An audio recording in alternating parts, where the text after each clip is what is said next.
அன்பான மகர ராசி நேயர்களே, 2026 மார்ச் 1ஆம் தேதி நடக்கப் போற இந்த சுக்கிர பெயர்ச்சி உங்க ராசிக்கு 3வது இடமான முயற்சி ஸ்தானத்துக்குள்ள சுக்கிர பகவான் நுழையிற நேரம். சுக்கிரன் மீன ராசியில உச்சம் பெறுவாரு. மகர ராசிக்கு சுக்கிரன் 5 மற்றும் 10க்கு உடைய யோககாரகன். அவர் இப்ப 3ல உச்சம் பெறறதுனால உங்க தைரியமும் திறமையும் வேற லெவல்ல இருக்க போகுது. இந்த பெயர்ச்சி உங்களுக்கு என்னென்ன அதிரடி மாற்றங்களை கொண்டு வரப்போகுதுன்னு பார்த்துடுவோம். மகர ராசிக்காரங்க எப்பவுமே உழைப்புக்கு அஞ்சாதவங்க. இப்போ சுக்கிரன் 3ல உச்சம் பெறறதுனால நீங்க எடுக்கிற ஒவ்வொரு முயற்சியும் இப்போ வெற்றியை நோக்கித்தான் போகும். 3ஆம் இடம்ங்கிறது வீரம், வெற்றி, இளைய சகோதரம் மற்றும் தகவல் தொடர்பை குறிக்கும்.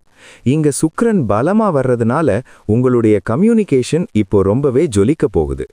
தொழில் ரீதியா பாத்தீங்கன்னா மார்க்கெட்டிங், அட்வர்டைசிங் மற்றும்